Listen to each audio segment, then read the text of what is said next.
Ал балалар, бүгінгі сабағымыздың керемет өтуі үшін бір-бірімізге жақсы көңіл күй тілеп алайық. Бисұлтан, бүгінгі сабақта саған сәттілік тілеймін. Рахмет. Әсем, саған бүгінгі сабақта сәттілік тілеймін. Рахмет. Назима астан ашып болсын. Рахмет. Жәнерия, бүгінгі сабақта белсене қатысуға тілеймін. Коробканың ішіндегі қағазды алып, өз түстеріне қарай топтарыңа жайғасыңдар. Балалар, бүгінгі сабағымыз біздің отбасының қоғамдағы маңызы. Мақсаты сабақтың отбасының қоғамдағы маңызын бағалау. Олай болса, балалар, бүгін жаңа сабақты бастамас бұрын үй жұмысын қорытындылап, үй жұмысын тест арқылы қорытындылап көрейік.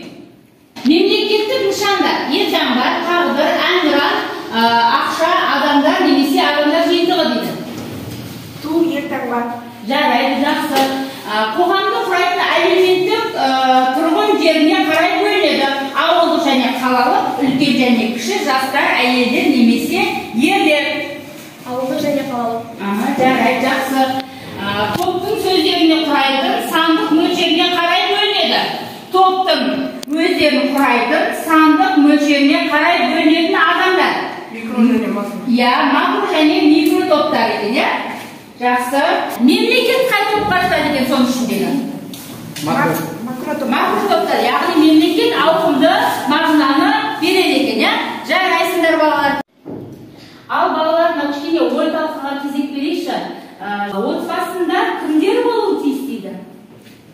Толық отбасы болу үшін отбасында кімдер болуы тиіс? Ата-анасы, әкесі, анасы және балалары. Жарайды. Қазақстан Республикасының заңдары бойынша әйел мен ердің құқығы тең болғаннан кейін бізде балалардың да құқығы тең екен. Атасын да, анасын да балаға тәрбие берудегі құқығы бірдей екен,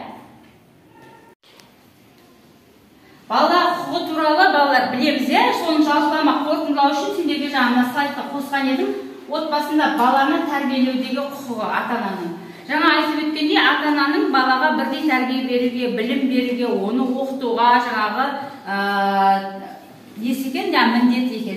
Енді содағы бала құқығы. Баланың отбасындағы құқығын әкелетін болсақ, отбасында ата-анасына өз ойын пікірін айта алуға, өз құқығын қорғай алуға, отбасында өмір сүруге және өзінің құқығын қорғай алуына, 14 жастан бастап сотқа шағымдануына, ата тегін алуға, ойлау еркіндігіне құқы бар екен.